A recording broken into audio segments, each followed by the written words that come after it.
Good evening to you all.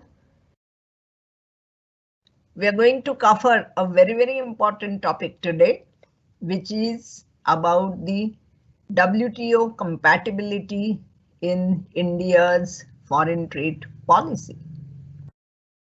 As you are all aware, India, since independence, has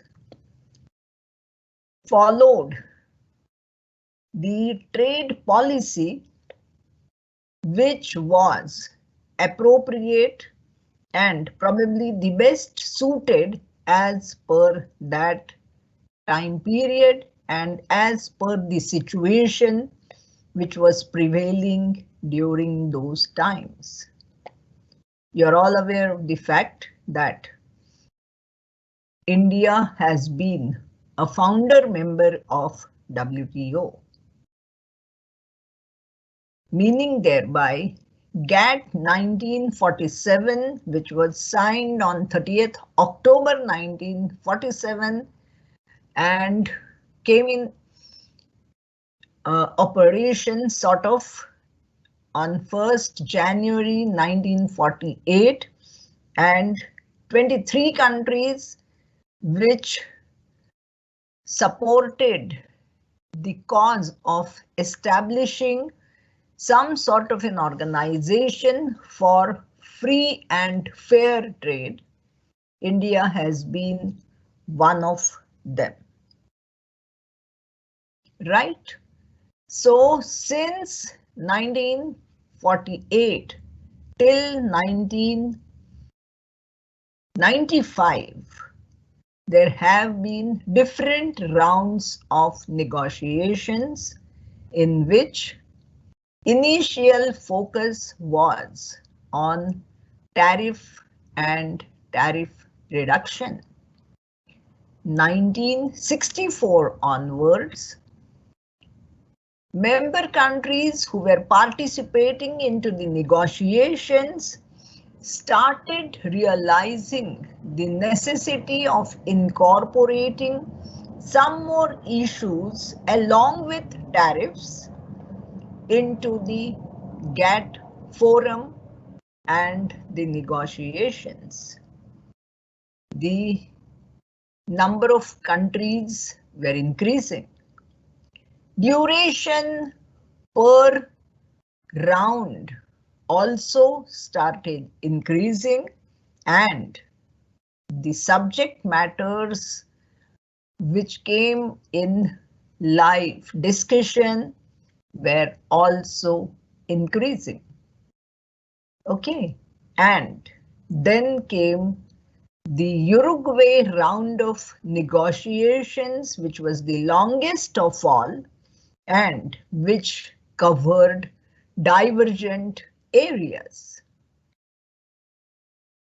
1st January 1995, WTO was born, and with WTO, there is a single institutional framework, there is a single undertaking, meaning thereby all member countries have to accept the WTO agreements in totality, or they can leave it.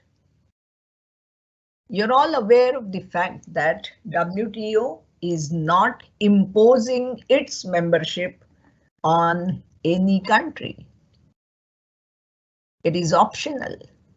However, there are 164 members and there are still about 28, 29 in queue who are wanting to be the members. There are certain basic principles. I'm sure you are aware of the same. Basic principles of GATT which have been into the WTO are actually into two categories: market access and non-discrimination. Market access is divided into two. A, reduction and binding of tariffs, and B, removal of quantitative restrictions. The second part of it, non-discrimination, one is most favored nation treatment and the other one is national treatment. Most favored nation treatment means all the countries have given whatever is the rate of tariff that is applicable for all other members. Exception is that of preferential trading arrangements, but once you favor one, you favor all. That's the meaning of most favored nation treatment. And national treatment is that the countries which are the members of WTO are not supposed to discriminate. Whatever is the treatment which is being extended to the commodities within the national boundaries, the same treatment is to be extended to those who are coming from outside. You're not supposed to impose any differential tax or discriminate against those who are coming from outside, right? So these are the basic principles, and when you are talking about the WTO compatibility, one needs to also keep in mind that whatever are different agreements of WTO, whatever are the guidelines in terms of the legal framework which are there, WTO is a legal text. So it's not something like a Red Riding Hood story where the grandmother can add spices and tell the story in a very interesting manner to her granddaughter. It's not like that. You need to go by absolutely whatever is contained into those agreements and the articles which are governing the agreements. And that is where the issue regarding WTO compatibility in terms of the policy becomes very important. So this is the background which I have given, and now I am turning to my PPT, which I want to share with you.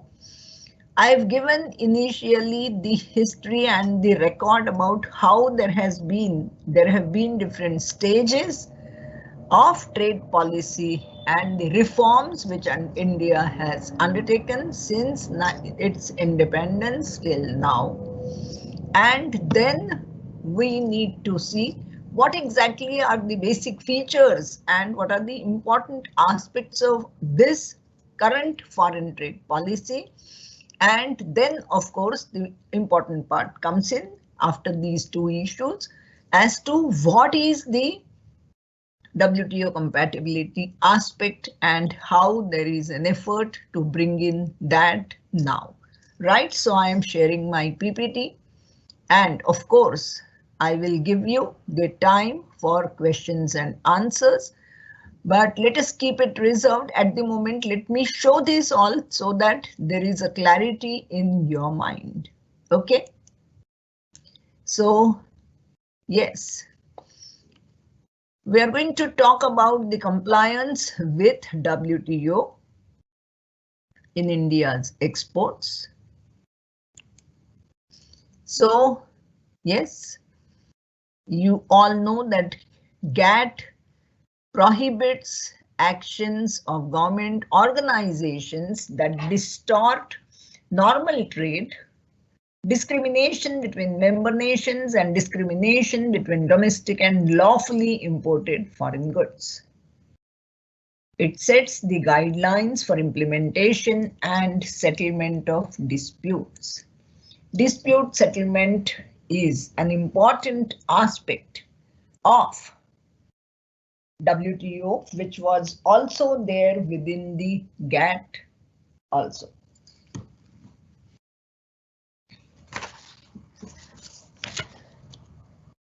WTO's system is supposed to be stronger, more streamlined in compared to GATT.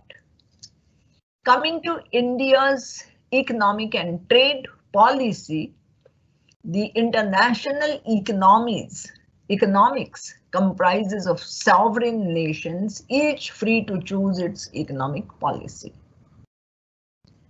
So, although everyone is free to choose their own policy, we need to remember, and the fact needs to be highlighted, that the countries are interdependent. So, each country, though it is following its own policy, it is certainly going to impact the other countries' move in terms of whatever would be the responses and whatever would be the issues which would be of importance. Overall objectives of the country are certainly important, and let us remember one thing, that important objective is that of the development of the economy.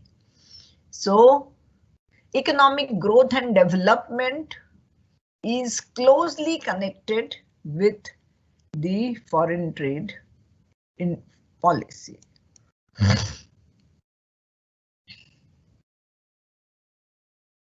We are trying to achieve the objective of economic growth, and one of the important tools and instruments is that of our own trade policy. We are not only trying to make sure that we protect ourselves from international competition, and we also encourage our exports. However, we are quite aware of the fact that we are a part of globalized world. So,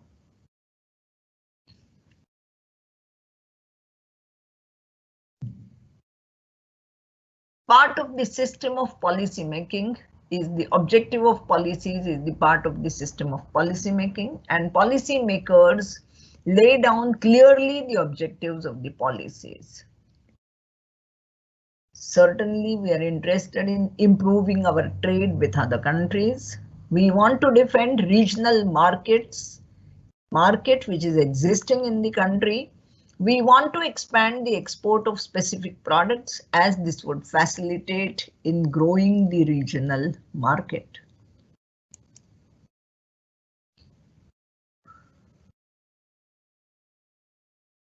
We have also tried to give a safety network for the newborn industries within our own country. We have tried to promote the imports of capital goods for accelerating economic development of country.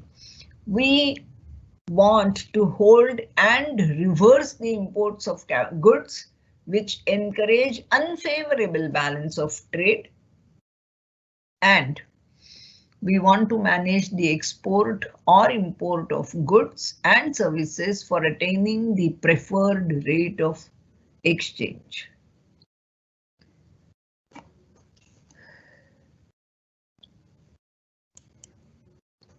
We can actually differentiate India's trade policy into 5 phases. So first phase, 1947 to 52, we had very guarded approach. We could have liberalized imports, but on account of restrictions placed by UK on the utilization of sterling balances, we could not do that. The restrictions were a legacy of the period of war controls. Second phase, 52 to 57, India adopted liberalized foreign trade policy and import licenses were granted with liberal approach. An attempt was made to promote exports by liberating the import controls. Third phase was exhaustively reviewed by Muralidhar Committee, and fourth phase, 66 to 75, was started subsequent to the devaluation of rupee of 1966. Trade policy attempted to develop exports and liberalized imports excessively. Then, till the time which is 1975 onwards, Government of India adopted a policy of import liberalization with a view to support export promotion. 77 to 79, import liberalization was also adopted to increase domestic supply of necessary goods. So, framing of import-export policy 1985 was again based on the recommendations of Abid Hussain Committee, right? Then peak customs duty rates have been brought down to single-digit level. Liberalization started, and as a part of different initiatives as well as the situations which we had to face, we had to bring in some of the reforms. And one can certainly go back to the time of 1991 when there were very few foreign exchange reserves left and we had to liberalize the economy. And that was the time when peak customs duty rates have been brought down. Then we also felt that we will have to tackle the inflation. Trade in agriculture was not very much open. We wanted to keep it restrictive, and India was one of the active users of anti-dumping in recent times. See, so time to time India has been adopting different policies. We had 15 by 15 matrix in which 15 countries were identified, 15 top export items were identified, and we tried to really give a boost to the exports. India has been very active in negotiations also, and since 1995, India has been very, very clear in its objectives regarding the compatibility which needs to be maintained with WTO, the requirements, whatever are there in terms of liberalization, and also in terms of different guidelines which are required for trade and industry. We have always been there has been an influence on our demand as well as supply side in terms of international trade due to the micro and macro parameters. When it comes to the micro parameter, one needs to remember that there can be reasons which are within our control and there are reasons which are beyond our control. So obviously we need to keep track of something, whatever is not within our control, and we can certainly see what all we can really control. So micro within Indian context, whatever we can control, yes. The Government of India has been making all the efforts to make changes in policies, liberalize provide support or look into the and be proactive in terms of promoting exports of certain items where India is strong enough, etc., etc. So these are some things which one can talk about and handle on micro level, but macro parameters and in the other category where we don't have control is the situation which is arising in the global context, because of which we are getting influenced, and I mean, meaning thereby that our exports, if there is no demand, then how can we really export? So that way our exports would come down. Whenever the global growth is coming down, obviously there would not be much of a demand for India and India's products. So naturally, our exports would get affected. So these are macro parameters wherein we don't, and that also beyond our control, where we can't help. This is the current situation. Probably COVID-19 pandemic has had a more negative impact on activity in the first half of 2020 than anticipated, and the recovery is projected to be more gradual than previously forecast. 21 global growth is projected at 5.4%. Overall, this would leave 21 GDP 6.5 percentage points lower than the pre-COVID-19 projections of January 2020. So trade is going to come down. GDP is also expected to go down. As with April 2020 World Economic Forum's World Economic Outlooks update, the projections, there is a higher than usual degree of uncertainty around this forecast.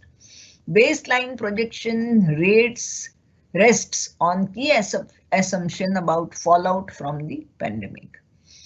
The only thing, this is something where I just want to tell you that overall global situation is not very comfortable, and within this now we will have to also make sure that not only we need to safeguard our interests from the point of view of this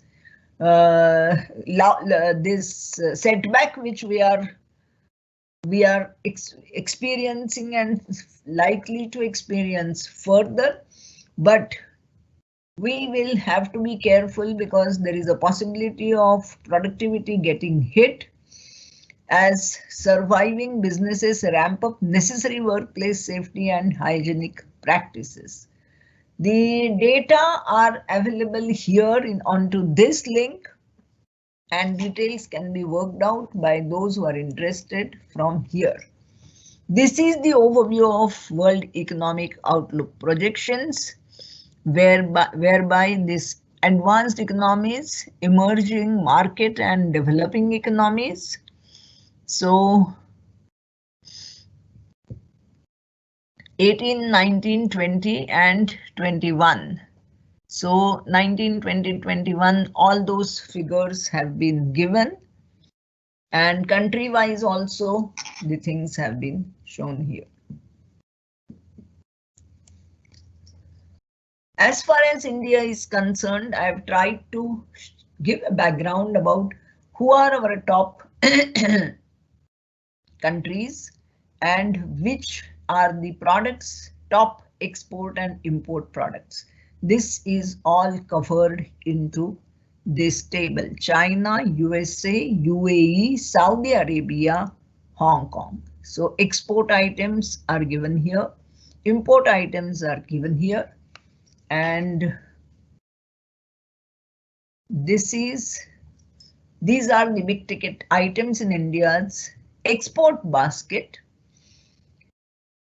So engineering goods, gems and jewelry, petroleum products, organic and inorganic chemicals, drugs, ready-made garments, cotton yarn, rice, marine products, plastic and linoleum, and as far as services are concerned, these categories have already been highlighted. So, latest data of India's trading commodities and trading partners is available at Export-Import Data Bank, Ministry of Commerce and Industry, Government of India. The link for the same is given here in this particular slide. So, now there have been policies. India has been framing the foreign trade policy, and initially, I mean, sometimes it has been 5 years, then there has been some change, then there was somewhere the annual, and in between there have been appraisals and reviews also. And the latest one, which is continuing, is 2015-20. In each and every foreign trade policy, there has been an improvement. Efforts have been made to improve and offer some of these schemes so that India's exports get a boost.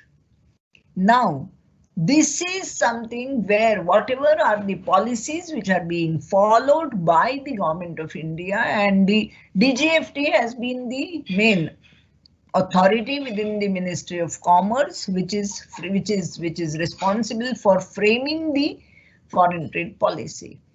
Whenever the policy is framed, there is a stakeholders consultation, there is a lot of discussion, debate, and then the policy is announced.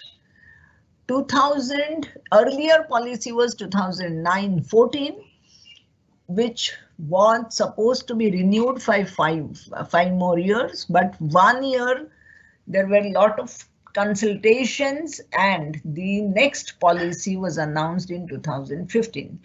Now this is 2015-20, so April onwards there should have been new one, but there have been lots of discussions. Again, there are two issues. Number one, there has been the issue regarding the WTO compatibility, which needs to be looked into, and the policy needs to incorporate some of the things which will make this policy WTO compatible. That's number one.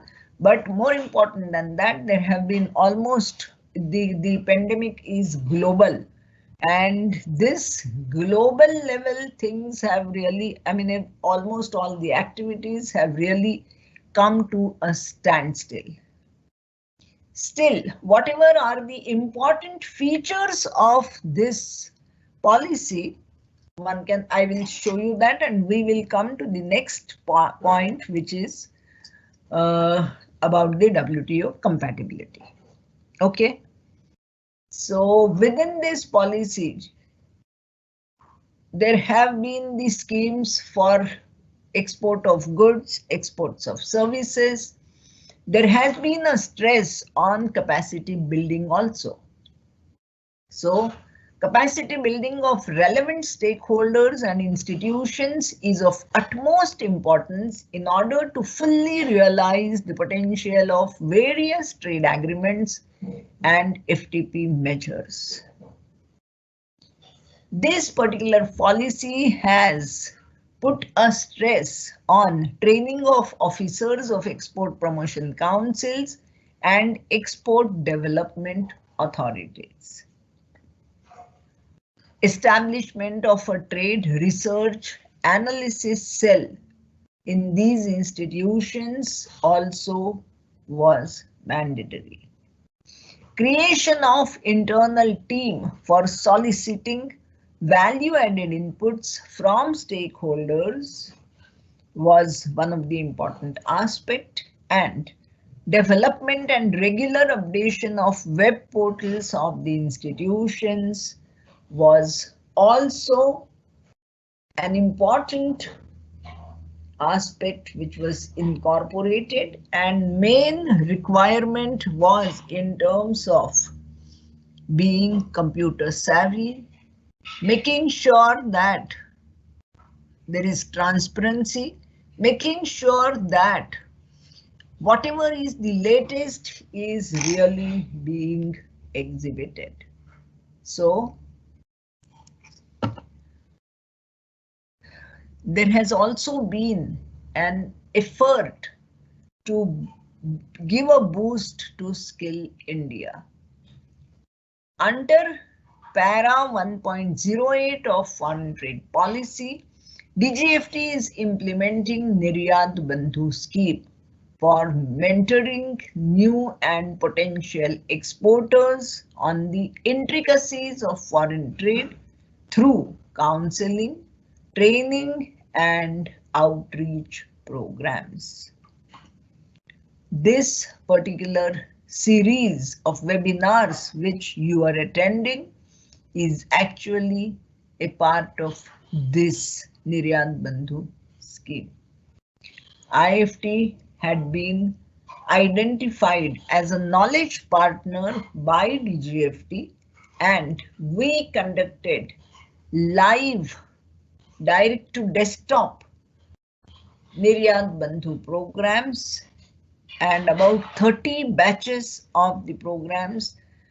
Hundreds of entrepreneurs got training, and hundreds of them have started, and many of them have started their own business.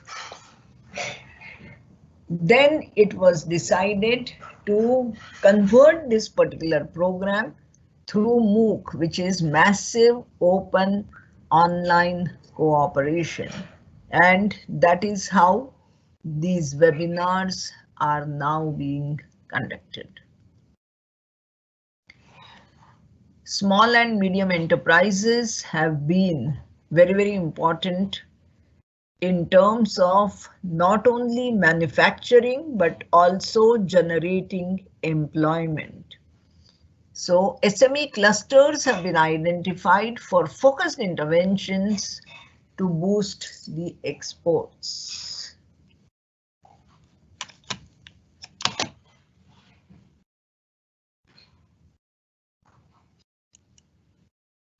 Style and shared values under Para 1.07 of the FTP. DG of FT officers have to work not as controllers, but as facilitators of exports, imports. And in other words, they have to be Niryat Bandhus. Focus would be on good governance, efficient, transparent, and accountable delivery system. Okay, so this is the background regarding what all are the issues which are important in terms of foreign trade policy 2015-20. Coming to next part now, where we must talk about the WTO compatibility aspect. Yes, there have been efforts to make sure that there is a boost to exports. There are different agreements within the WTO, and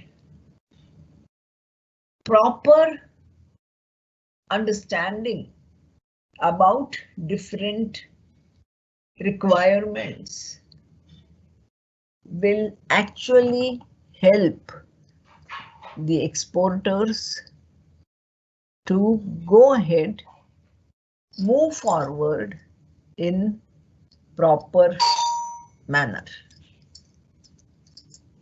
Okay, so when we talk about the WTO compatibility, Now we have to make sure that we understand different issues, and these different issues become important because they are the ones where the compatibility aspect becomes important. As I have already told you, there is a legal framework.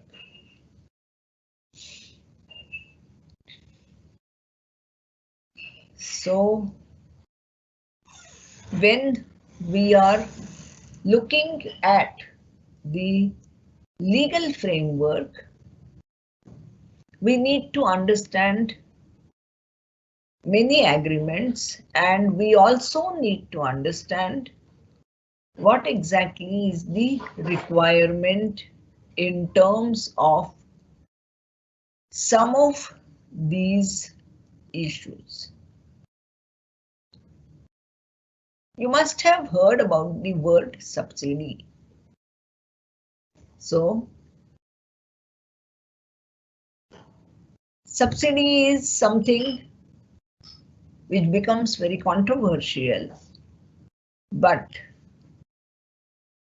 the correct meaning is really not highlighted many times, and that is where it leads to confusion also. So the confusion needs to be warded off. There is an agreement on subsidies and countervailing measures. There is a Customs Tariff Act 1975, Section 9, 9AA, 9B and 9C as amended in 1995 and thereafter. Customs tariff identification, assessment and collection of countervailing duty on subsidized articles, and for determining the injury. Those rules have been enacted in 1995. So, fine, this is whatever is the legal framework, whatever are the requirements, which year, what has been done, that thing. But when we talk about subsidy, this is something which is a crucial matter. Subsidies have to go. So now the member countries need to understand what is the framework and which subsidies will have to go, and which countries will be, it will become mandatory for which countries to get out of this framework. Well, when we are the member of WTO, it is not very easy and simple for a country to get out of the compatibility obligations. If that is the situation, what is the way out? Well, there can be different options, but when you are a member of WTO, you will be facing the problem, and that is what happened in case of India. US had initiated the dispute against India, and that made us look at our own structure regarding subsidies, etc. So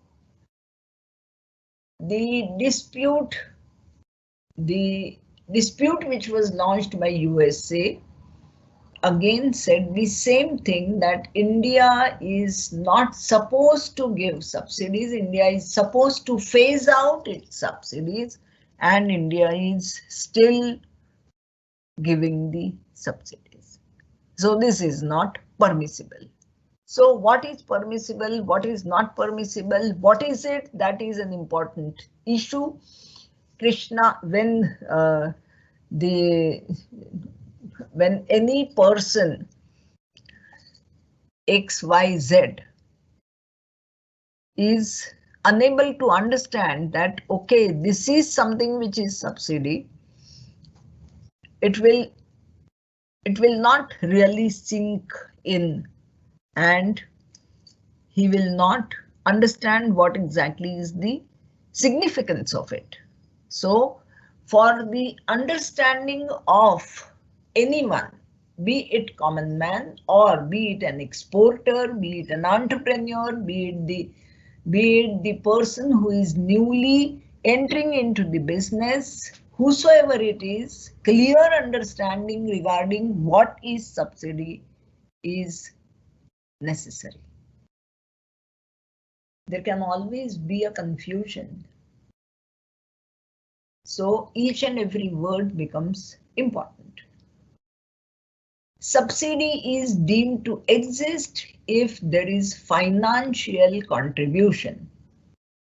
So financial contribution means the money is given. By who? Government or a public body. Government or a public body. Or there is any form of income or pricing support. So either the contribution is given by government or a public body, or there is some form of income or price support. So the person is getting some kind of income, or the person is getting some sort of a support which is artificially benefiting him. And a benefit, artificially meaning thereby it is benefiting him, and this benefit distinguishes this person from somebody who is not getting benefited. Suppose there is Mr. Ashish attending the program. Mr. Ashish gets the financial contribution by government. Ravinder, who is also attending this program, does not get any such benefit. In that case, whenever Ashish gets something, Ashish is in a beneficial position. Ashish gets into a beneficial position not in the natural manner. This is something which is being given to Ashish. So Ashish gets that advantage, and somebody who is not getting an advantage, obviously, he will not be in a beneficial position. The advantage might be in terms of financial contribution by government or a public body, or there is some form of income or price support. So the income is again coming either from government or from public body, and there is a possibility of getting some sort of a price support and benefit getting thereby, benefit arising out of that. So Ashish gets benefit, Ravinder doesn't get benefit. So then there is a discrimination, and this is something which is not permitted. Okay, so this is one important aspect. So benefit conferred to the recipient, normal commercial transactions between state and private companies, whatever is normal, no benefit conferred. Transaction between state and private companies on terms more favorable than those available to private companies in the market. So this is something where the benefit is getting conferred, right? Here, the subsidies, agreement on subsidies and countervailing measures defines the term subsidy based on three basic elements. We saw the generally whatever is the definition, what is happening, somebody is getting benefited, there is some benefit conferred, there is some income or there is some support. So we saw those different things. Now if we go by the agreement and the definition of the terms, subsidy is defined on the basis of three basic elements. Again, a financial contribution or revenue foregone. B, it has to be made by a government or a public body. And remember one thing, there is also one more additional thing which is being defined here. It has to be within the territory of a member. It has to be within the territory of a member. And C, it should confer a benefit to the recipient. So Ashish is getting into the exports. Ashish is getting benefit, and that benefit is making him artificially competitive. So subsidies contingent upon the use of domestic over imported goods. So agreement on subsidies and countervailing measures prohibit subsidies contingent, whether solely or as one of several other common conditions upon the use of domestic over imported goods. So it is here that use of domestic over imported goods. So prohibition applies to all countries. No special and differential treatment is provided to any country or group of countries.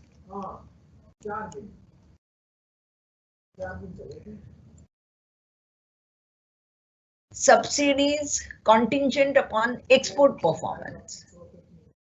So export subsidies are subsidies that are contingent in law or in fact upon export performance, including those listed in Annex 1 of Agreement on Subsidies and Countervailing Measures. And there are lines of attack against the prohibited subsidies. Two possible courses of action. They can opt for multilateral track and challenge subsidies before the WTO's dispute settlement body. If the dispute settlement body finds in favor of the plaintiff, it will ask the country concerned to remove the prohibited subsidies. Okay, so the country will have to move to the WTO's dispute settlement body, and then the body will find out whether A is correct or B is correct. Somebody is a complainant, somebody is a person against whom the complaint has been made. So here in one example which I had given was Ashish and Ravinder. Ashish gets benefited, Ravinder does not. He is a loser, so Ravinder will go to the WTO. So it is just the example which I had given. I am extending that. So in that case, somebody who is getting hurt because of not getting this preferential and the beneficial treatment, that person may move to the WTO dispute settlement body, and there can be the analysis, the further implementation of the framework of WTO's dispute settlement, and then the decision would be given. So, country can take the unilateral track and carry out a national investigation, after which it can levy countervailing duties where the subsidized products are being imported into the territory. So, a country can take the unilateral track. It will do the national investigation, but then, of course, there are two things here. Remember, if the country is powerful, the other country may listen to it. But if now within the WTO context, two WTO members, one is making a complaint, the other one is taking the unilateral action and carry out the national investigation, the other party may always say, I don't agree, I don't take your views or your verdict. Then in that case, it will become a problem. But normally when the country is powerful, it is trying to take the unilateral action, and the unilateral action in this, what is counter here in WTO's context, countervailing duty has a particular meaning. You can levy the countervailing duty where the subsidized products are being imported. So in that case, there has to be a clarity. What is a subsidized product which is being imported into the territory? It will have to be examined.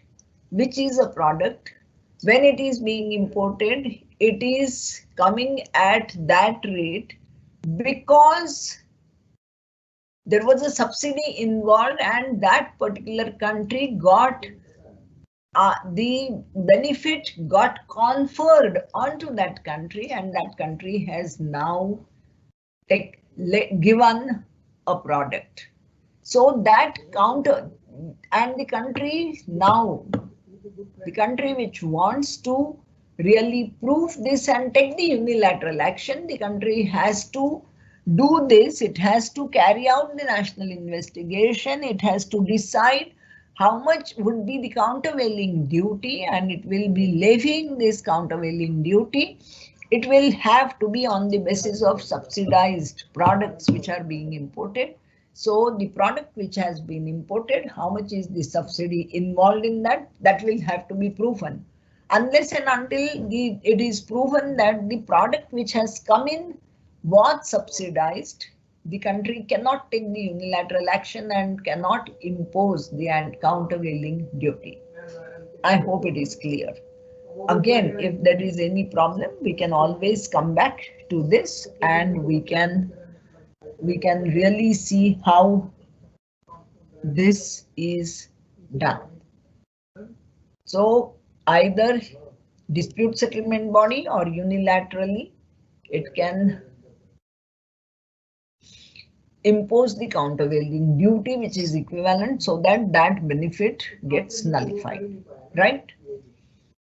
So subsidies covered by agreement on subsidies and countervailing measures, and which do not fall under the category of prohibited subsidies, may still be challenged if they are having adverse effect on interests of other WTO members.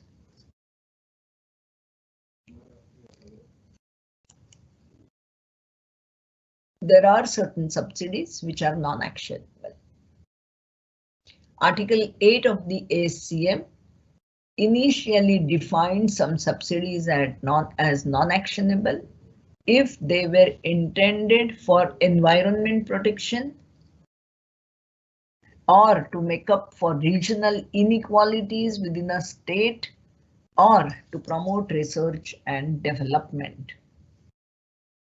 this provision was for the period up to 1999, and that provision also lapsed. However, there had been a position which benefited many countries, whereby the subsidies were considered as non-actionable. They were put into the category of non-actionable subsidies because these subsidies were given for something which is allowed in WTO, right? So there is something which is called as green box. So green box measures are allowed. There is a traffic light parity, just like traffic lights. Green is to go, orange is to stop, and then you get the red, which is you don't move. So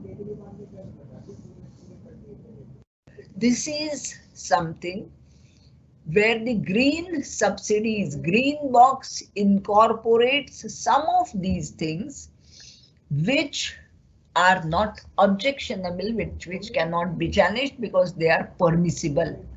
So research and development, protection of environment, make up for the regional inequalities within a state, or promote research and development, because research and development is something which will give further boost to the production, to the manufacturing, etc. Unfortunate part is that all these were time bound, and this was also up to 1999. So prohibition on establishing or maintaining export subsidies 13 does not apply to least developed. Again, there have been exceptions. Least developed amongst the developing countries designated as such by UN.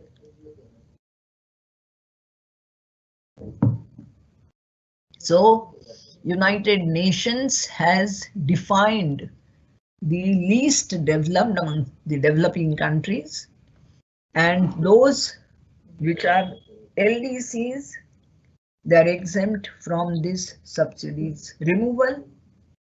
Certain members identified in Annex 7B of the ACM until such time as their GNP per capita has reached US dollar 1,000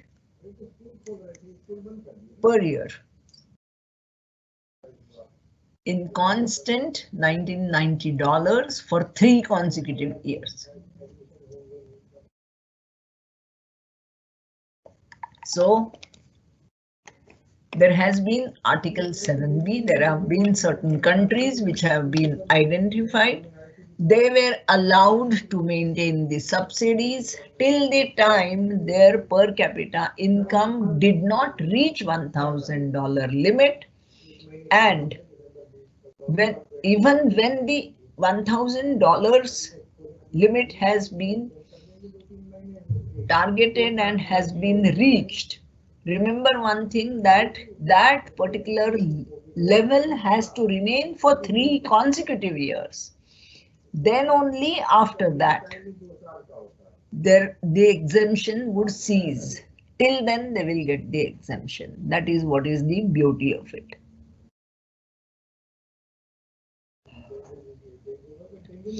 Other developing country members were initially granted an exemption until 2002. Extension to this provision was subsequently agreed, but only for specific programs. So, Annex 7B countries till the time they reached $1,000 limit. This, after having reached this $1,000 limit, it is not, even if one country reaches and then next year it is again there is a downfall, no, that is not, then it will not be considered. So benefit, this prohibited I mean, is prohibited on export. You are trying to export something. When you are entering the outside world market, then you have to make sure that you will get certain concessions till the time your per capita income has reached $1,000, and after reaching $1,000 limit or mark, for it has to be ensured that that country's income is remaining above that limit for 3 consecutive years. Then only that will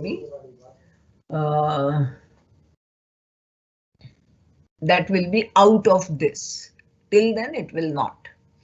So other developing country members, when initially granted an exemption until 2002, exemption to this provision was subsequently agreed, but only for some specific programs.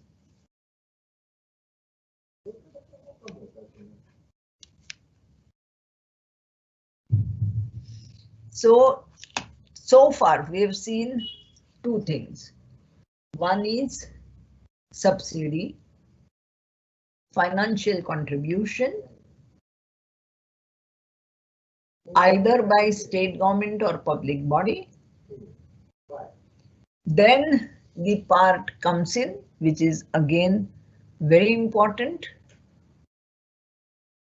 It has to be either in the form of money or some support, and this money which is being given or the benefit which is coming is giving artificial benefit to the recipient and making him artificially competitive. So subsidy is one aspect. Now, country which has reached $1,000 limit is another aspect. Achieving it only for 1 year, touching that mark for 1 year is not going to be sufficient. The country has to have the level of income 1,000 plus for 3 consecutive years. Then only that will be the country which will be getting out of the benefits due to this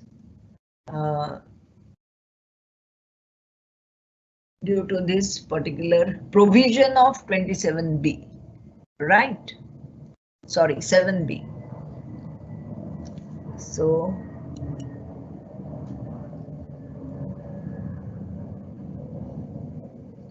this is a list of, this is where, based on Annex 7 Para A, least developed countries members at the WTO, the list is given. Based on Annex 7 Para B, earlier column was Para A, this is Para B.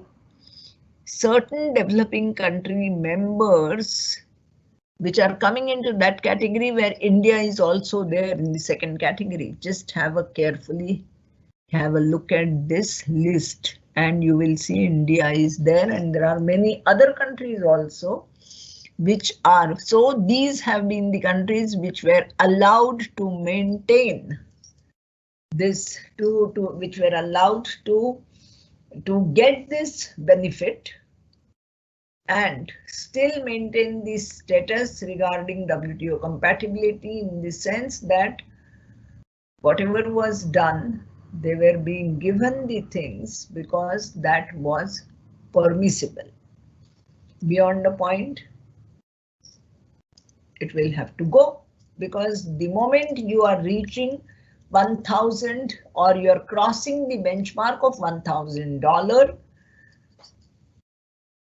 and it is made sure that it is for 3 years consecutive, then you are gone. Then it will be compulsory on part of the countries to give up, to leave and stop taking advantage of this Article 7 provision. Article 27.2 of SCM bifurcates the categories of developing countries exempt from prohibition maintaining export subsidies into Annex C. In Annex 7 of the SCM, as per Article 27.2, non-Annex 7 countries were permitted to maintain export subsidies for a period of 8 years from the date of entry in force of WTO agreement, that is up to 2003. So, they were permitted to maintain export subsidies for a period of 8 years, up to 2003, right? 8 years time period is not absolute, and non-Annex 7 countries may seek extension beyond the 8 years period under the provision of Article 27.4. So something which is slightly tricky, but I'm sure you will realize. Subsidies part is clear, benefit conferred part is clear. Governments into Annex 7 countries which have still not attained the level of $1,000 can still maintain. Those which have reached this level, and that too for 3 consecutive years, they will have to remove the subsidies. Now here the question comes, where does India stand? And if India is coming into this category, then will it be mandatory for India to remove the subsidies? Will it be possible for India to take advantage of any of these provisions which are part of your Annex 7, and some of the countries how they are trying to take advantage and seek the extension beyond 8 years period, etc., etc. This is the issue.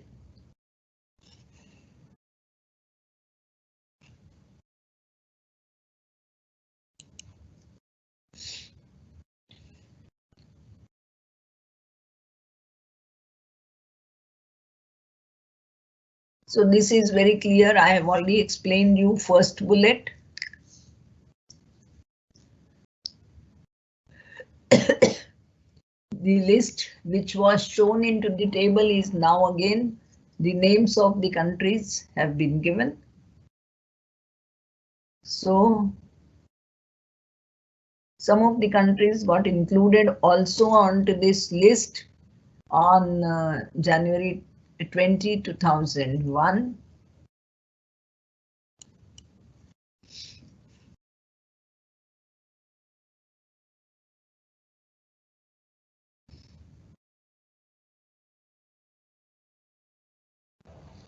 So this point is again same reiterated.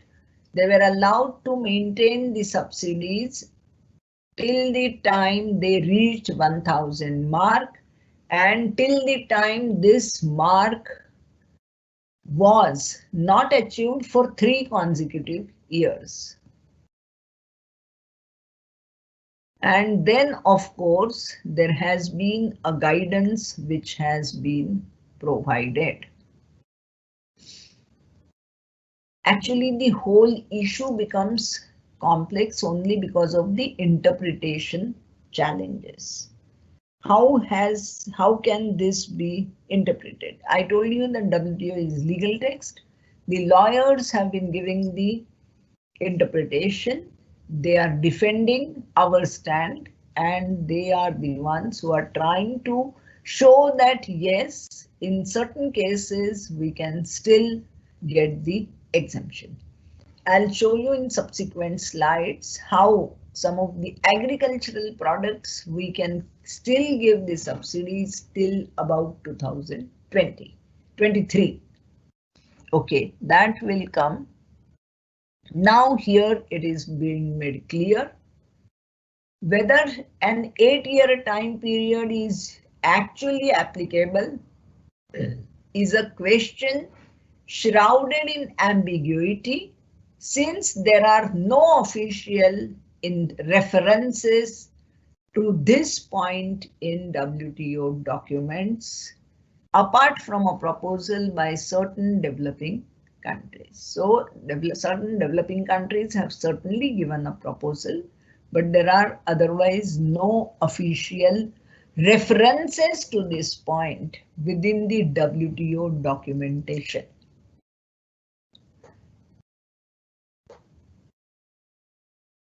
As far as India is concerned, we are a major developing economy. There is a well diversified export base, and export subsidies are very crucial for many sectors of Indian economy.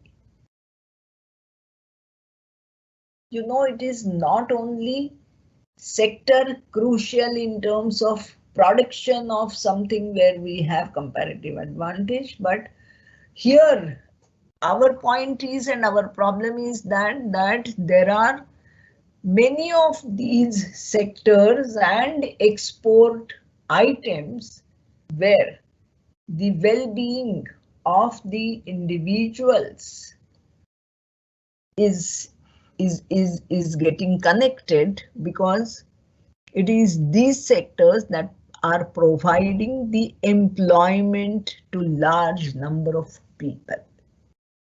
So obviously our stakes are very crucial.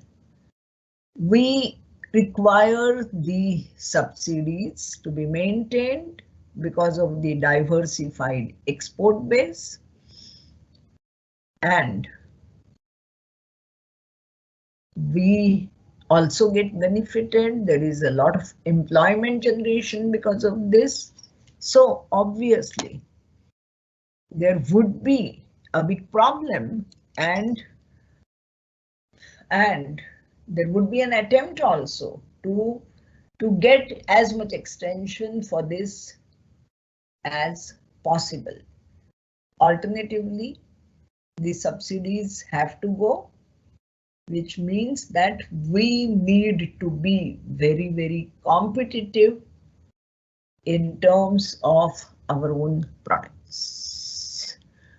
What are the legal implications of when India crossed the US 1000 threshold? That becomes important. The interpretation has to be correct. Negotiators sought to confer a more special status of Annex 7 countries. It was possibly perceived that 8 years would be sufficient for non-Annex 7 countries to benefit from special and differential treatment provisions.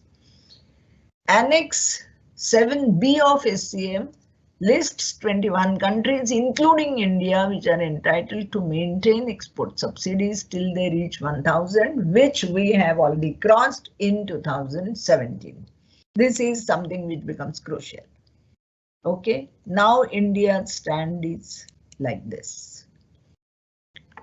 Given the ambiguities pertaining to text of Article 27, harmonious interpretation of provisions of Article 27 would mean that Annex 7B countries graduating upon their GNP per capita reaching 1000 per capita should be entitled to maintain their export subsidies for a period of 8 years upon reaching the defined threshold.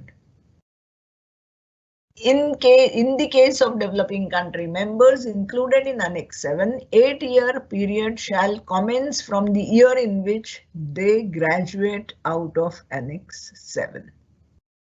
So, if 2017 is the time when we have graduated, then 8 more years. Okay.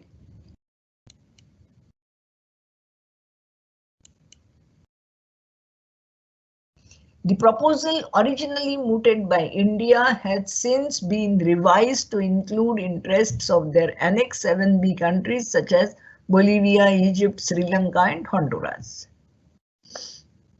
With India's GNP per capita slated to cross threshold in near future, India has placed its concerns on record at very appropriate time. given the vital nature of export subsidies for India's wide and diversified export base in the economy and complexities associated with the framing and implementation of government schemes, clarification on 8-year extension is vital to India's trade and economic interests. So, is there any way out? WTO SCM agreement, there is a possible loophole that India is hoping to exploit. It allows 8-year graduation period from the date of entry into force of the WTO agreement for developing countries. During this period, developing countries are allowed to continue with their export subsidies without any threat to retaliation. This period has ended in 2003 as WTO was implemented in 1995. Right? Fine. So it's very fine. It's very easy to understand in the context of normal situation. However, it is not explicitly mentioned in the agreement whether Annex 7 countries are eligible for this 8-period transition period after their graduation. So if we are graduating in 2017, then are we supposed to get 8 years period to phase out our own export subsidies is one. Second alternative can be to remove the export contingency clause of the incentives given to SEZ. So special economic zones is something where there are incentives which are being given and there is export contingency clause. So if we remove that this is for improving the export, then it would no longer come into the category of export subsidy.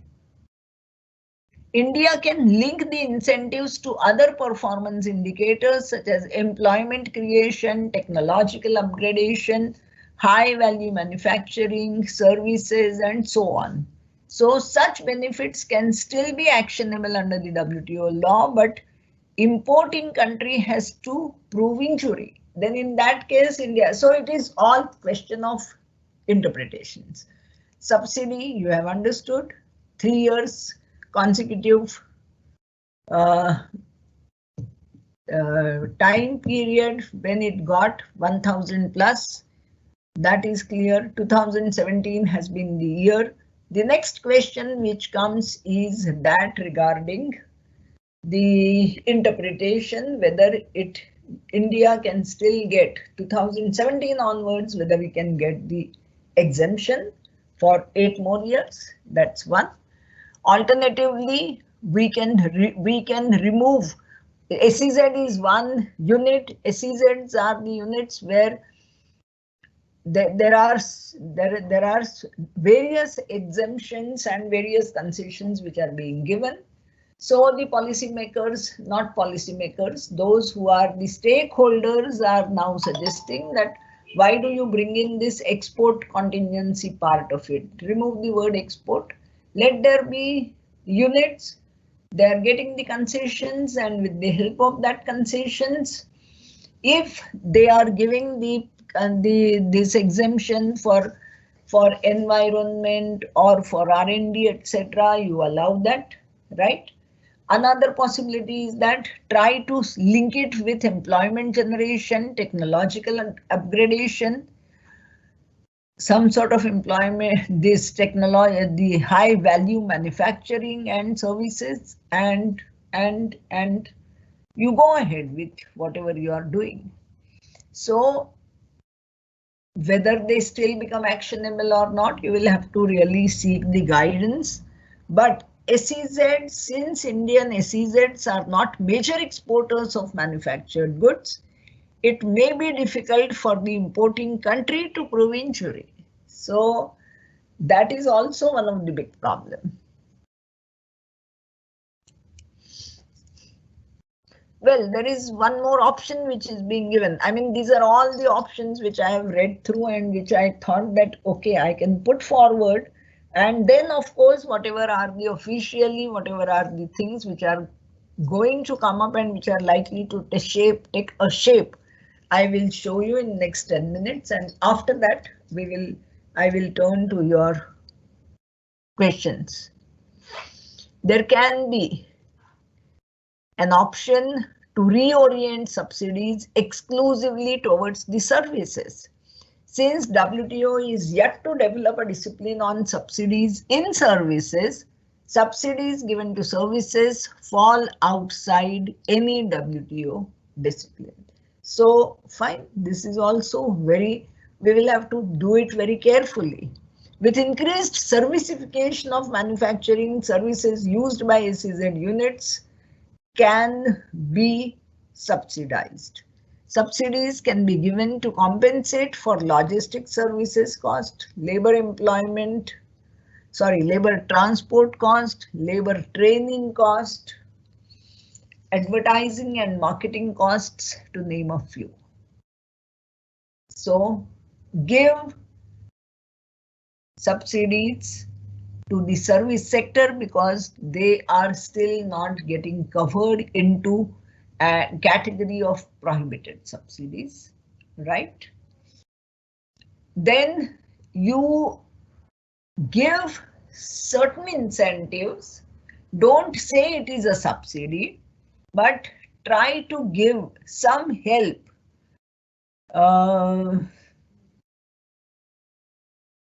in the form of logistic services cost, labor transport cost, labor training cost, advertising and marketing cost, etc. So again, it is your brain. I mean, these are some of the things I came across, but maybe the exporters, as exporters, you can think of some things and that can also be tested and verified with the GFT. So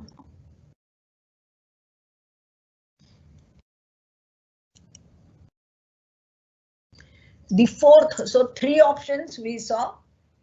The fourth one is to focus on non-fiscal benefits and incentives.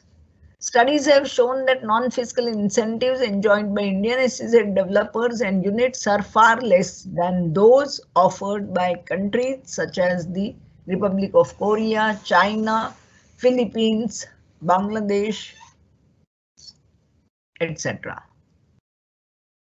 Economic zone enterprises registered with Philippines in Economic Zone Authority can employ non-resident foreign nationals in supervisory, technical or advisory positions. I mean, again, this is something which I have come across out of different possibilities. This is something, you know, I tried my level best to look into different possibilities and whatever was enlisted, whatever can be relevant, because subsidy otherwise is not objectionable when you are giving it for when it involves the financial contribution, some sort of support by the government, and when it is conferring a benefit because of which the export of a particular product is becoming beneficial for one and the other one is getting affected who is not getting this advantage. Now, there are four possibilities which we saw. So the export processing zone, this Economic Zone Authority can employ non-resident foreign national in supervisory, technical and advisory position, and then they will not be subject to any removal of subsidy.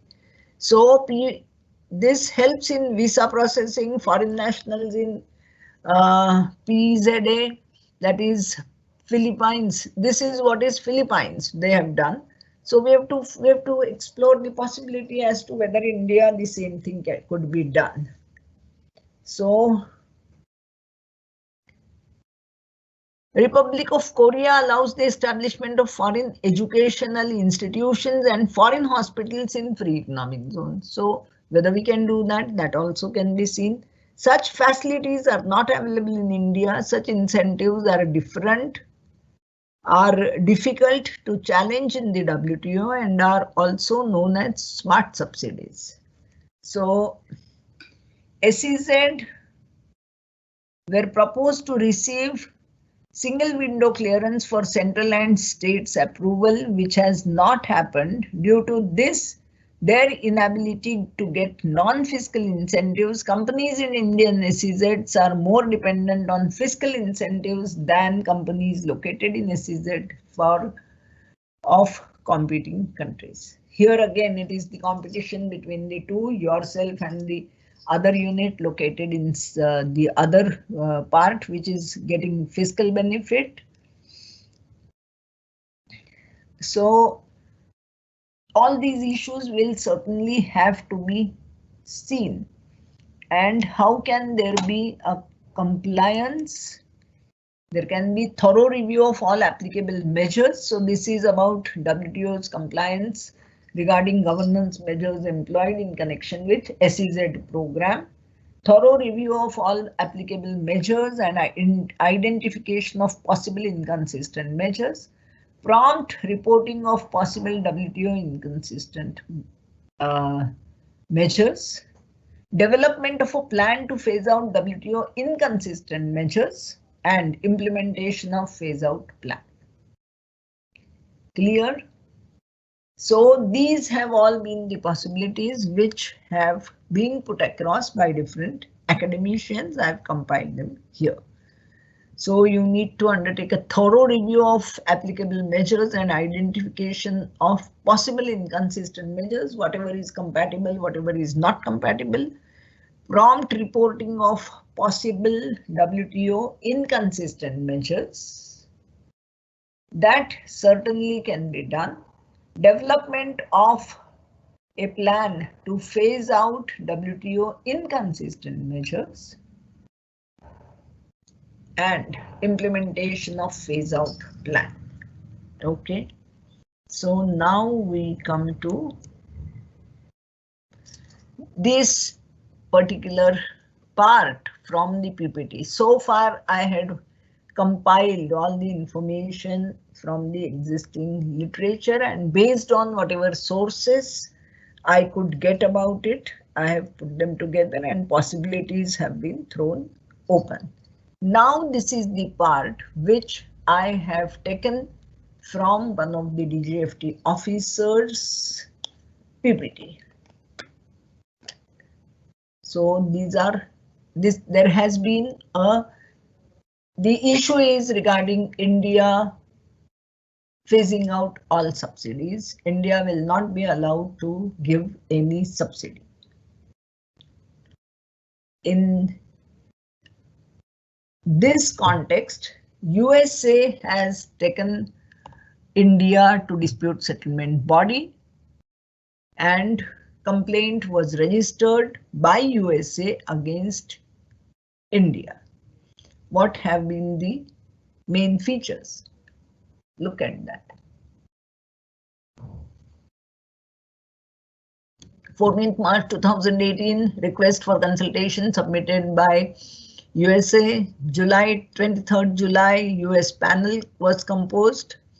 31st October, panel report and finalizing was finalized and circulated.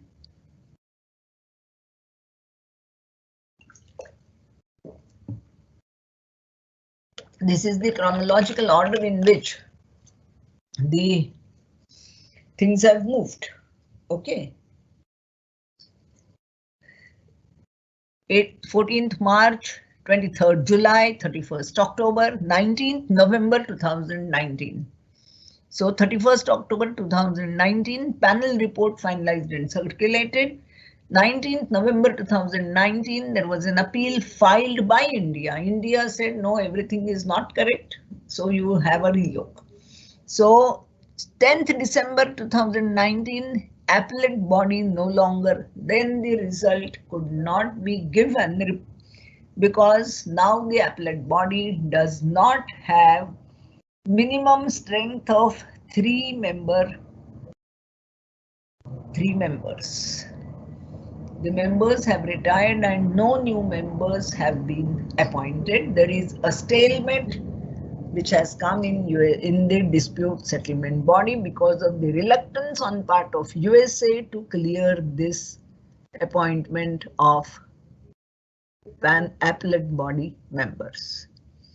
So USA, when it has given a case, has given a dispute against India, the agreements which were cited, India is not deviating, India is not following and complying to subsidies and countervailing measures, Article 3.1a and 3.2. It alleges India provides export subsidies through 5 of the schemes. What have been these 5 schemes? Export-oriented units, EOUs scheme, and sector-specific subsidies schemes, which have been electronics, which have been given to electronics and hardware, technology park, software technology park, biotechnology park. Next is merchandise export from India, MEIS. Next is export promotion capital goods, which you are quite aware of, EPCG. Next, SEZs, which India has, and they are the strong hubs where there are lots of concessions which have been given, and those concessions have come under challenge. MEIS has come under challenge, EPCG, MEIS, EOUs, and then duty-free imports for exporters programs. So these are the 5, right?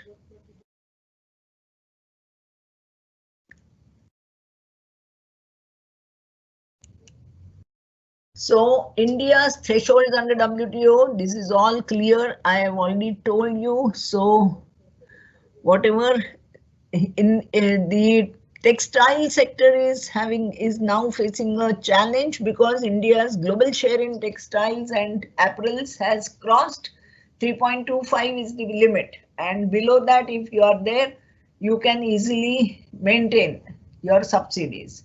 But 3.25 we crossed in 2010. WTO allows 8-year phase out, so that is also over now in 2018. So MEIS on textiles and apparels had to be phased out by 2018, which means that textiles, it is already gone. EPCG under the ACM, capital goods are not included in the list of inputs consumed. Under EPCG, exemption from customs duty is linked with export obligation. Therefore, the scheme suffers from vulnerability to be held as export subsidy. So these are the proper explanations which have been given in terms of EPCG scheme. SEZ scheme, import of duty-free capital goods can be considered to be an export subsidy. Yes, you are allowing the import of duty-free capital goods.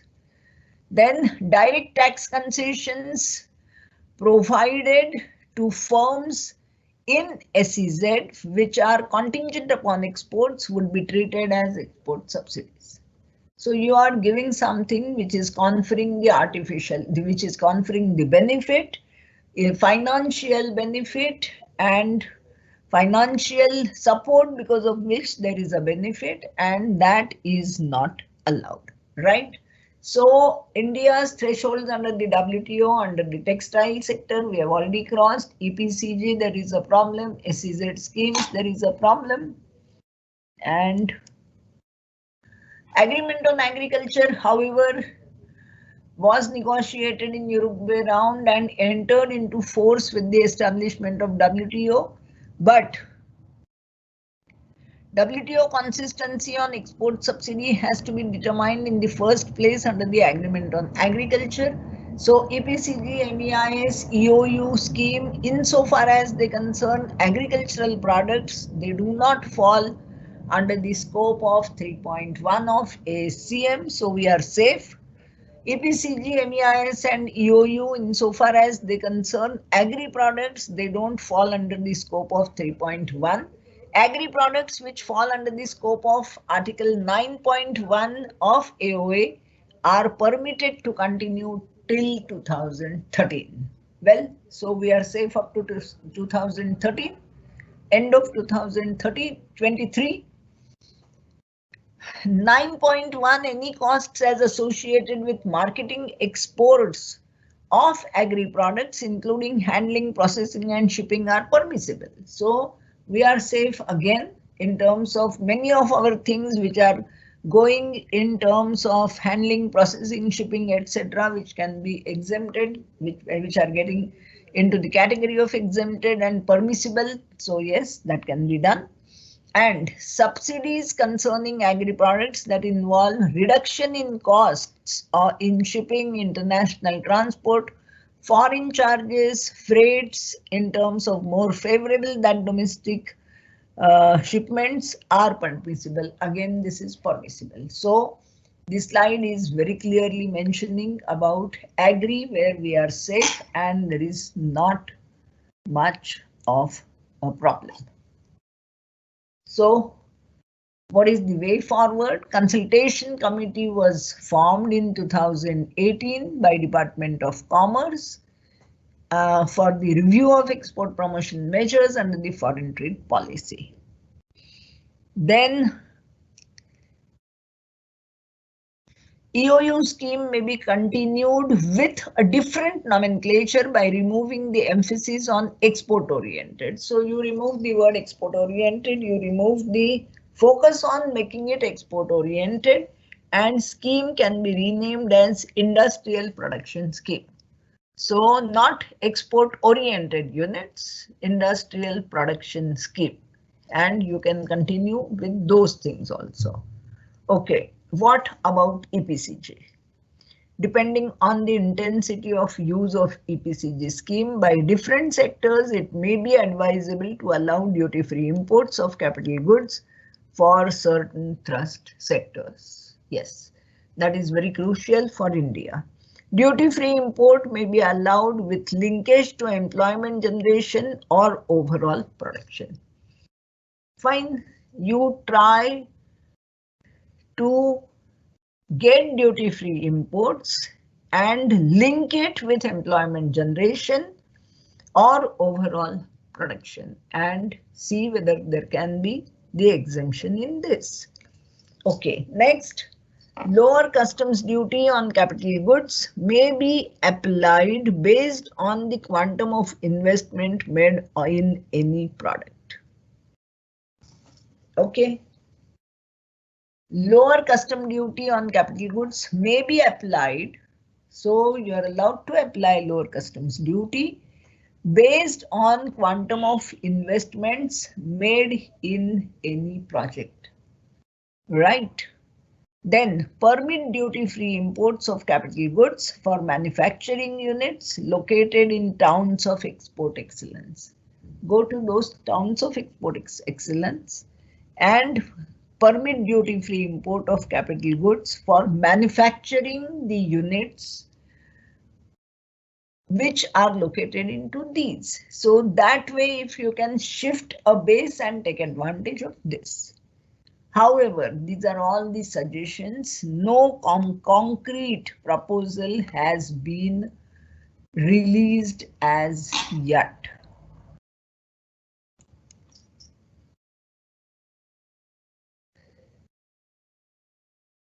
We all know that there have been certain objectives behind SEZ formation. Generation and additional economic activity, promotion of exports of goods and services, promotion of investment from domestic and foreign sources, creation of employment opportunities, development of infrastructure facilities. All these have been the objectives of SEZ. The options which have been suggested. Desirable to revise condition of SEZ units by delinking it from export, net foreign exchange earnings, etc. Replicate model schemes developed for import of capital goods in the DTA, domestic tariff area, to SEZ. Income tax exemption to SEZ Under the scheme 10A, Section 10AA and Section 10B, Income Tax Act 1961 expired on 30th June 2020. So options have been enlisted here. Income tax exemptions to SEZs under 10A, 10AA and Section 10B of Income Tax Act can be given. They have expired on June 30, 2020. So whether there can be certain provision in the form of sunset clause, that will have to be seen.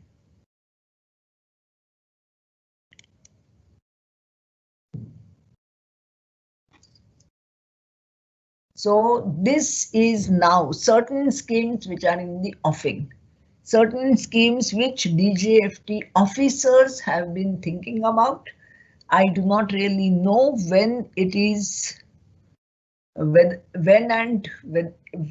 it is getting implemented or not, but there have been the efforts to devise some alternative schemes to make sure that the exporters keep getting benefited. Okay, so one is rebate on state and central taxes and levies. What is this? This involves refund of electricity duties, duties paid on petroleum, etc. that remain non-rebates, that remain non-rebate under the GST. Notification as per DGFT 59 dated 29/3/2019. They had been available for a long time to textiles. But we have to really see this rebate on state and central taxes levies, whether this can be extended to some other sectors and some other fields.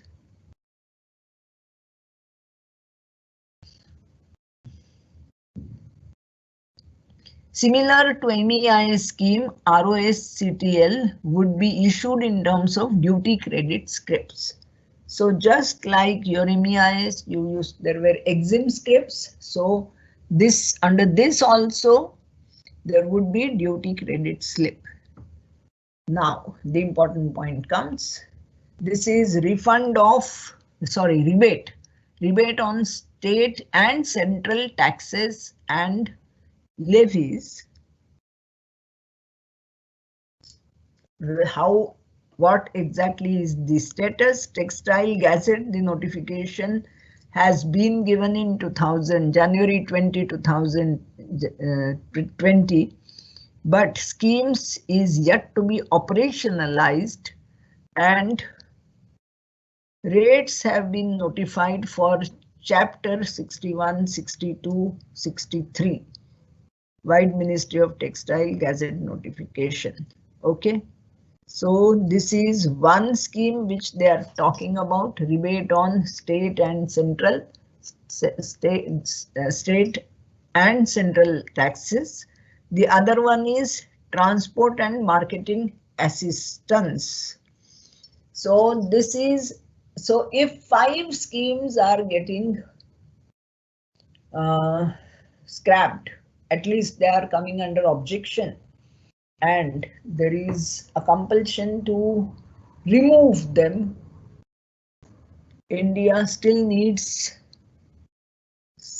the support for its own farmers. And that is how some of the advantages which will get nullified will be taken advantage of. Some of these advantages can still be considered out of these different schemes which the government is trying to do. This is TMA, Transport and Marketing Analysis. Oh my God, I have Now just give me another 2-3 minutes. I'll finish and come back to your thing. But this is very, very important. Another scheme is benefit which is available for agri products for specified destinations. This is similar to MEIs. This is the ROS CTL would be issued in terms of duty credit scripts, list of eligible products under Appendix 7A under DGFT public notice. So who can get this TMA? That particular list has been prepared by DGFT and they have given it in the annexure. Okay, then list of eligible export destinations as listed under Annex 2 of the same public notice. That will have to be seen. And there are differential rates of assistance for each region. Products exported from SEZ EOUs shall be ineligible for TMA. So you take advantage into that, then you don't come for this TMA, that is Transport and Marketing Assistance. Products exported from SEZ EOU shall be ineligible for TMA, Technology and Transport and Marketing Assistance. And scheme is yet to be operationalized. Required system is under development. So again, the work has slowed down because of not too much of activity. One more and then I stop. RODTEP, remission of duties on taxes on export product. WTO compatible scheme for exporters to reimburse taxes and duties paid by them, such as value added tax, coal cess, mandi tax, electricity duties, and fuel used for transportation, which are not getting exempted or refunded under any other existing mechanism. So this is again, these are the different things which are being discussed, being deliberated upon, and finally they will throw it open. We do not really know. I hope by another financial year of India, at least 2021 April, if we can really see some go ahead into this. Department of Commerce has started the process of transition from MEIS to RODTEP in consultation with Ministry of Finance. Because again, let us remember one thing. Whatever is the implementation related issue, maybe Government of India, Ministry of Commerce officials can really try. But then precise implementation modalities of the scheme again is under process of finalization and rollout in consultation with the Department of Revenue. Just like anti-dumping, whether how much is the duty, whether all the procedures have been followed, data work has been done, that will be done by anti-dumping directorate. And revenue collection is always a part of Ministry of Finance. So they will do this even in this case. So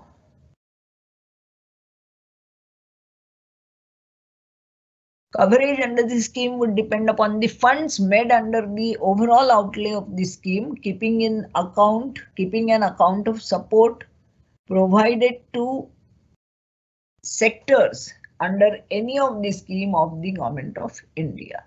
So remission of duties and taxes on export products, yes. These details have already been given. So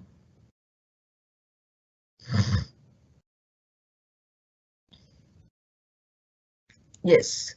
So many schemes, the details have been given. Each slide, I think, was made very, very elaborate. We looked, I will capture it in 2 minutes. What is this? There is a dispute against India by US. 2018 it was filed. There had been a systematic effort to resolve the matter. The details have been given. When did it happen, which year, and what exactly had been the target areas.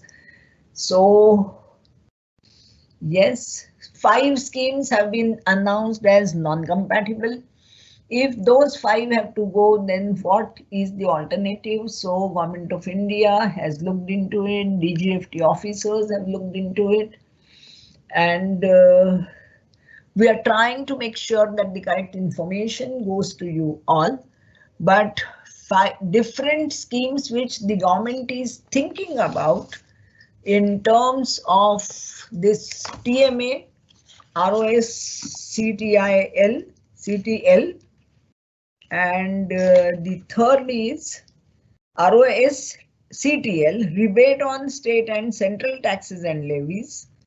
Then transport and marketing assistance. So TMA. Then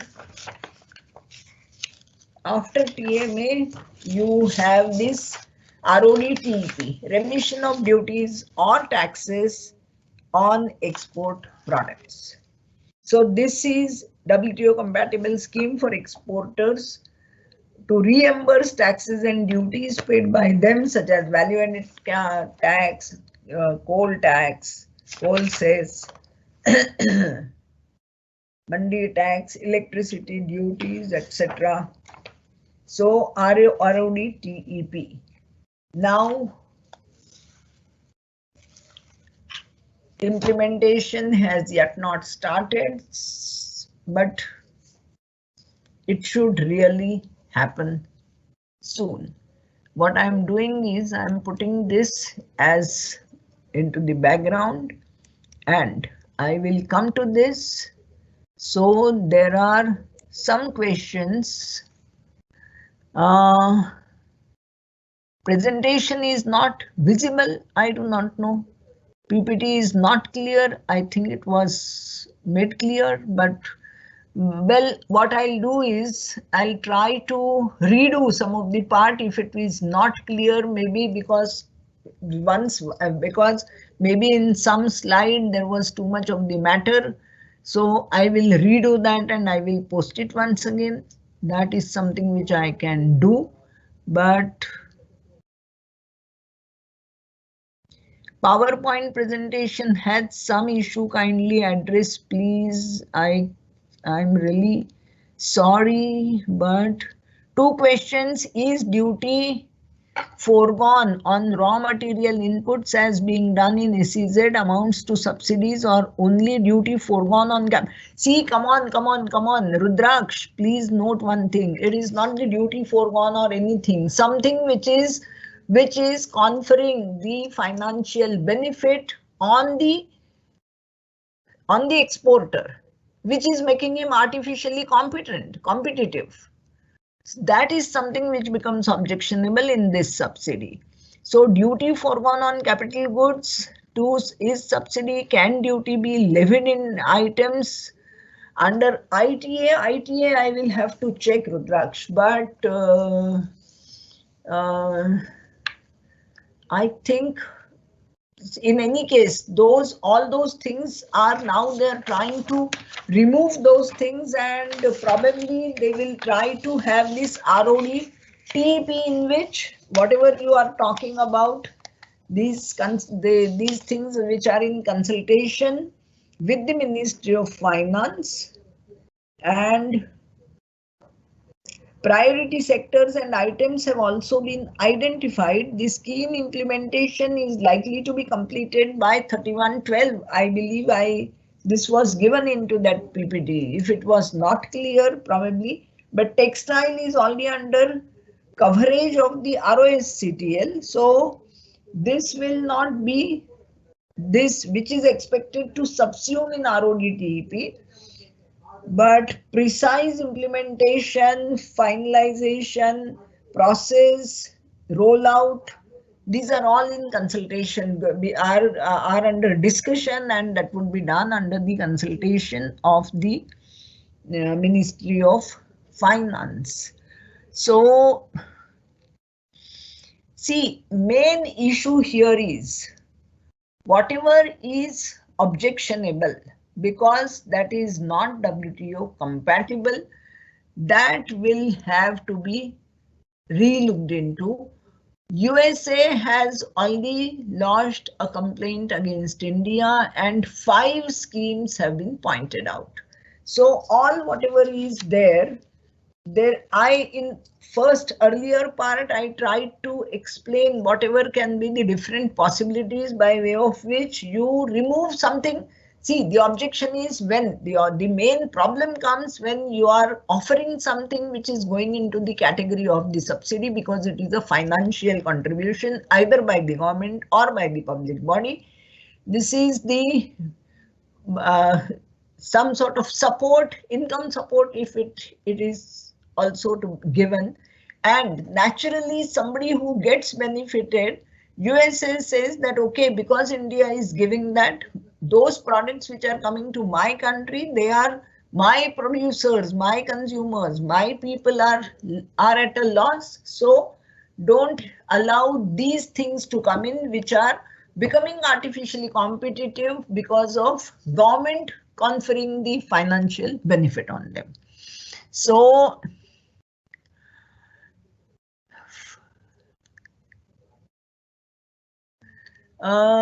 whatever you are giving, duty foregone on raw materials inputs as is being done in SEZ. SEZs, yes, what the moment you talk about, see here again, Rudraksh, remember one thing, please note one thing, that the option which has been given is very simple and clear, which will remove all these things.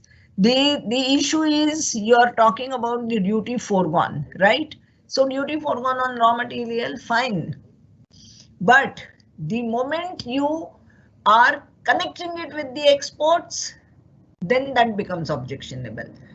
And the moment you will remove the word export processing zone, special economic zone, which is where the duty is foregone and the connect is with the item which is for going for export purpose, then it becomes a problem. I hope you are able to distinguish between these two. The suggestion is now that you remove the word export and make it the production. So instead of instead of making it, I remember there was some other terminology which was suggested for this EOU. Instead of EOU, you make it production based unit or something like that. So that is one, and the other one is duty foregone on capital goods amounts to subsidy. Duty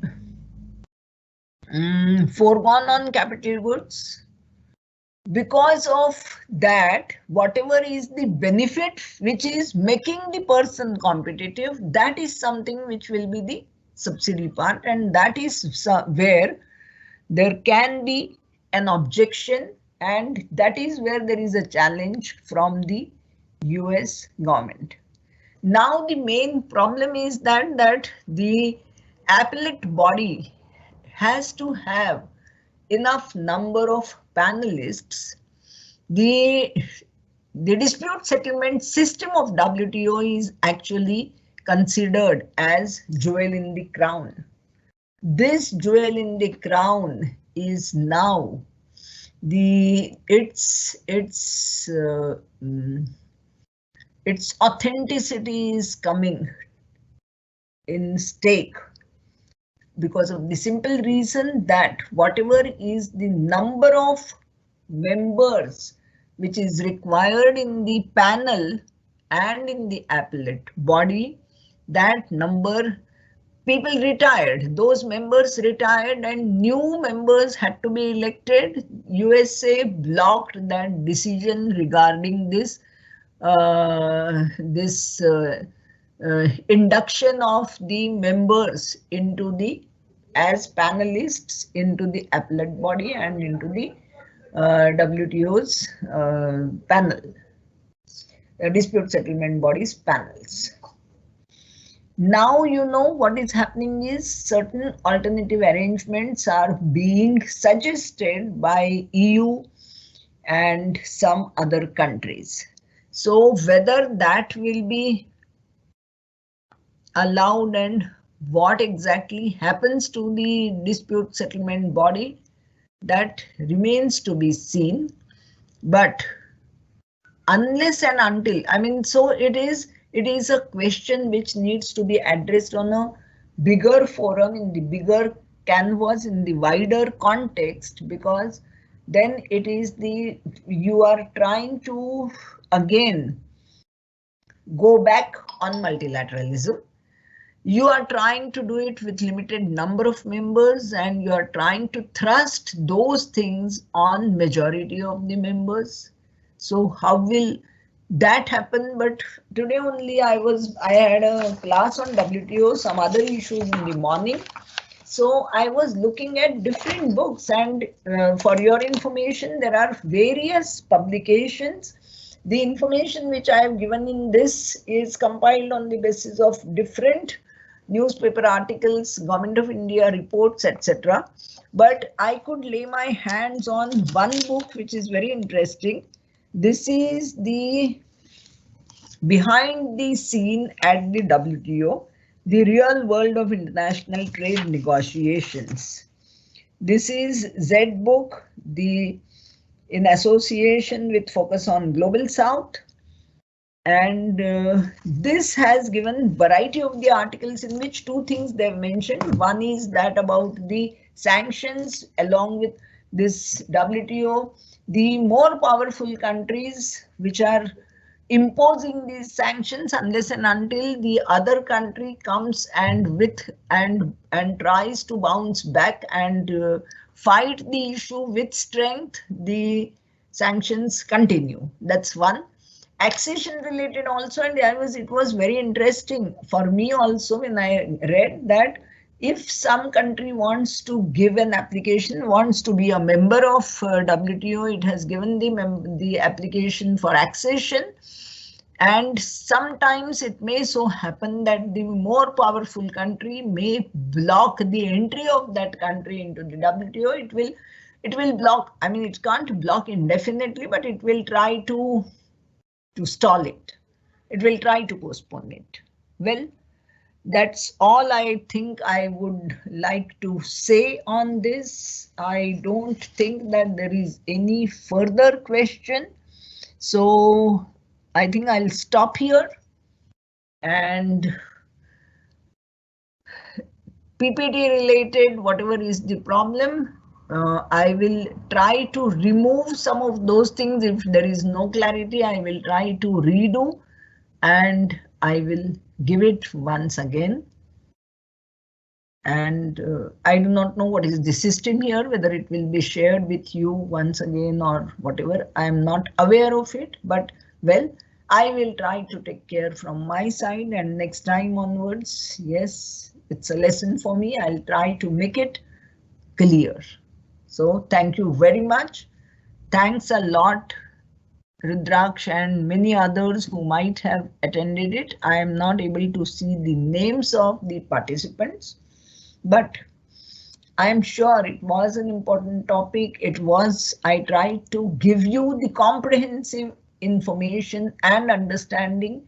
The basic idea to give all this was, first I tried to explain what is WTO, what are the basic principles, and what exactly is the inconsistency. If you are deviating from any of these principles, the other member country will take the country which is a defaulter to the dispute settlement body, and that is where the compatibility part has to be ensured by the member country.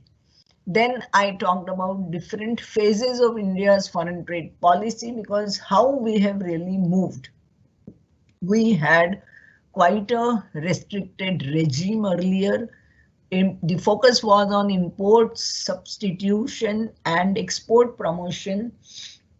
We tried to liberalize the imports of capital goods because we realized that some of these imports and some of these items are very much required for the growth of the exports. So then came a time when the liberalization became mandatory for us. 1991 was the time when the foreign exchange was very, very limited with us, handful, and we had to, by default, we had to undertake the liberalization. Followed by that came the regime of WTO, which also tries to ensure free and fair trade, and there had been many basic principles, and we being the member, we had to follow. So then came a time when within WTO there have been different problems, and India's exports, whatever have been our strengths, world scenario, I tried to show, mainly because anytime India, see, the moment you are phasing out, the worry about the exports part is that the moment you are phasing out your export subsidies, your export will get hit.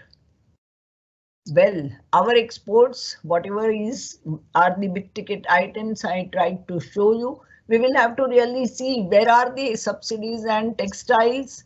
Yes, it is by default, it is going to go. Agri, yes, we are still in a position to continue till 2023. Well, for other manufactured items, though some of the schemes are being challenged,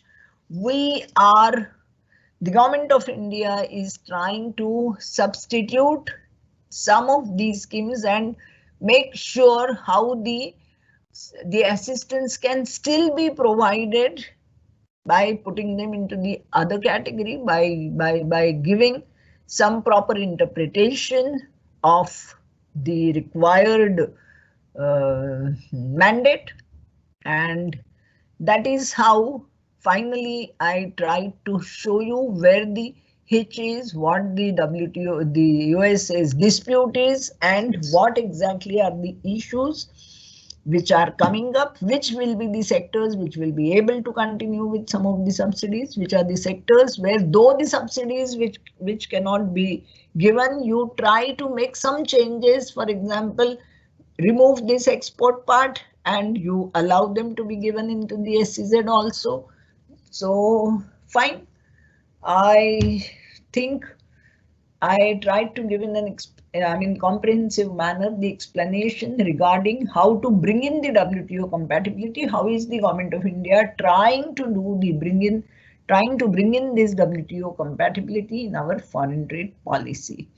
I hope the times will change soon.